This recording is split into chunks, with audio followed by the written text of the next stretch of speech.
नमस्कार, स्वागत है आपका हमारे चैनल 4 जागेंद्र मिश्रा में। आपके मकान में गरीबी आने की 9 निशानियां। दोस्तों, घर में होने वाली छोटी छोटी बातों में कई संकेत छुपे होते हैं। इन संकेतों को अगर समझ लिया जाए तो हम जान सकते हैं कि भविष्य में आने वाला समय कैसा होगा और परेशानियों से बच सकते हैं। ज्योतिष के अनुसार जब दरिद्रता बढ़ने की संभावना होती है तो घर में छोटी छोटी बातें इशारा करती है। आज के इस वीडियो में हम आपको बताएंगे कि गरीबी बढ़ने वाले कौन कौन से संकेत आपको मिल सकते हैं। दोस्तों, अगर घर में कोई मुसीबत आने वाली है तो उसका असर सबसे पहले घर में लगे तुलसी के पौधे पर होता है। तुलसी का पौधा बिल्कुल सूखने लग जाता है और मुसीबत आने लगती है, दरिद्रता आने लगती है। घर में ये एक गरीबी आने का संकेत है। माना जाता है कि खाने पीने की नमकीन भी जो पदार्थ होते हैं, नमकीन पदार्थ, इनमें अगर काली चींटियों का पड़ जाना आपके आने वाले बुरे समय की ओर इशारा करती है। अगर आपके घर में तुलसी सूख जाए तो ये एक बुरा संकेत है, और अगर काली चींटियां नमकीन पदार्थों में लग जाए तो ये भी एक गरीबी आने का संकेत है। और आपके घर में लगे पेड़ पौधे की पत्तियां सूखने लगे तो उसे तुरंत कटवा दें। घर में लगे पेड़ पौधे हमेशा हरे भरे होने चाहिए।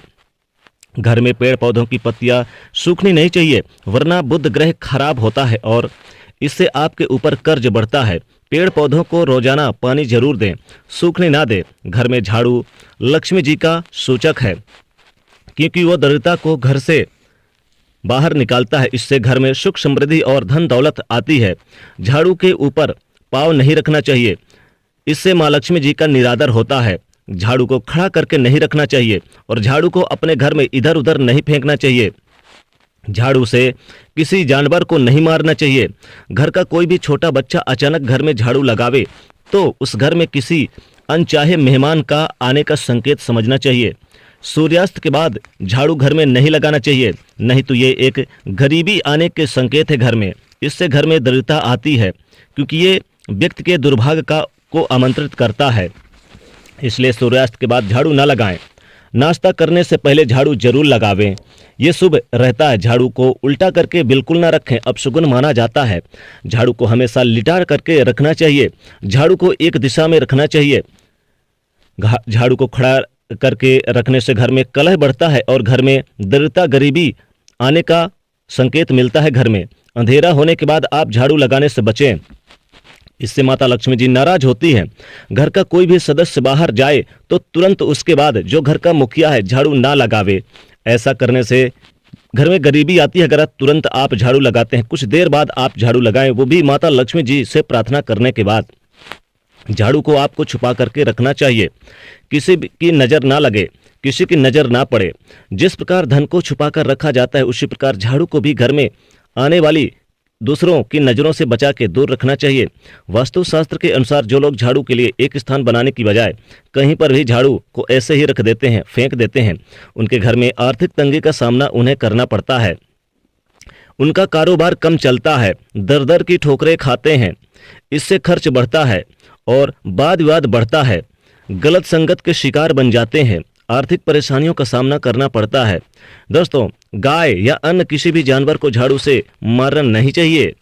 इससे माँ लक्ष्मी जी आपके घर में से नाराज होकर चली जाती हैं। जिन घरों में दूध उबल कर गिरता है वहां पर अचानक पैसों का खर्च बढ़ जाता है। घर के लोग बीमार रहने लगते हैं और घरेलू जीवन में दूरियां आने की संभावना बढ़ती है, गरीबी आने की संभावना बढ़ती है। इसलिए अगली बार से इस बात पर जरूर ध्यान रखें। बहुत से लोगों का कहना है कि दूध उबल कर गिरना शुभ होता है, तो मैं उन्हें बता दूं कि रोजाना अगर आपके घर में दूध उबल कर गिरता है तो रोजमर्रा की जिंदगी में ये शुभ नहीं है। रोज रोज ऐसा नहीं होना चाहिए। आपको इस बात का ख्याल रखना चाहिए। अगर आप किसी काम से घर से बाहर जाएं और वापस आते ही आपको घर के दरवाजे पर सबसे पहले छिपकली के दर्शन हो जाएं, तो इसका मतलब है कि आपका बुरा समय बहुत ही जल्दी शुरू होने वाला है। ऐसे में आपको पहले ही संभल जाना चाहिए और बुरे वक्त से हिम्मत से काम लेने की तैयारी बना लेनी चाहिए। इस बात का ध्यान रखिए कि वक्त कभी भी एक सा नहीं रहता, बुरा वक्त भी निकल जाएगा। जरूरत सिर्फ हिम्मत से काम लेने की। दोस्तों, घर में छिपकली दिखना वैसे तो शुभ संकेत होता है, लेकिन अगर आपने नया घर लिया, नया घर बनवाया और इसमें छिपकली मरी हुई मिल जाए, घर में प्रवेश से पहले आपको पूजा हवन आदि करवा लेना चाहिए। अगर आप ऐसा नहीं करते तो उस घर में रहने वाले व्यक्ति की तरक्की नहीं हो पाती और बुरा समय हमेशा उस व्यक्ति पर हावी बना रहता है। गरीबी ये आने का संकेत है। अगर जाने अनजाने में छिपकली आपके शरीर के अंगों पर गिर जाए तो ये भी आने वाले अशुभ संकेत का सूचक है। जैसे अगर छिपकली आपके माथे पर गिर जाए तो आपके लिए खुशियों का संकेत लेकर आती है और जल्द ही आपको धन का लाभ होने वाला है। लेकिन वहीं अगर छिपकली आपके सिर पर या बालों पर गिरती है तो आपको सावधान हो जाना चाहिए, क्योंकि इसका मतलब है कि आपके जीवन में भारी संकट आने वाला है या फिर आपके साथ कोई बुरी घटना होने वाली है।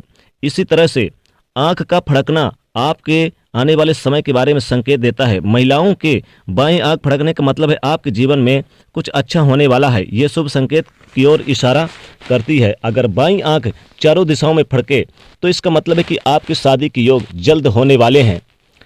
महिलाओं की दाईं आंख फड़कने का मतलब अशुभ होना। दाईं आंख का फड़कना आपके जीवन में संकट आने का संकेत। पुरुषों की बाईं आंख फड़कने से लेफ्ट यानी आंख फड़कने का मतलब होता है कि आपके जीवन में अब मेहनत और कष्टदायी समय नजदीक आने वाला है।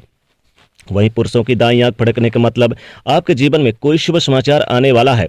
इसी तरह से कौवे से भी आपको आने वाले समय के बारे में संकेत मिलता है। अगर कौवा किसी स्त्री के सर पर अगर बैठ जाए तो उस स्त्री के पति पर भारी मुसीबत आने वाली है। अगर किसी व्यक्ति के घर पर उसके छत पर अचानक बहुत सारे कौवे आकर शोर मचाने लगे तो ये उस घर के मालिक पर आने वाले किसी बड़े संकट या बड़ी होती समस्याओं का समस्याओं आने का संकेत देते हैं। दोस्तों, घर पे पेड़ लगे हुए हैं और अगर सूख जाए अचानक तो ये भी एक बुरा समय आने का संकेत है। आपके घर में कांच या फिर चीनी मिट्टी के बर्तन बार बार टूट जाते हैं तो ये फिर दरिद्रता की ओर इशारा करता है। घर में टूटे फूटे बर्तन इन्हें बाहर कर दें, ये भी एक गरीबी आने का संकेत है। घर में जूते चप्पल कभी ना रखें टूटे फूटे, ये भी एक बुरा संकेत है। घर में अचानक से कलह हो जाए, दरिद्रता आ जाए तो ये भी एक गरीबी आने का संकेत है। तो दोस्तों, आज के लिए बस इतना ही। अगर ये खास जानकारी पसंद आई तो वीडियो को लाइक करके ज़्यादा से ज़्यादा शेयर करें, चैनल को सब्सक्राइब करिएगा। जय शनिदेव।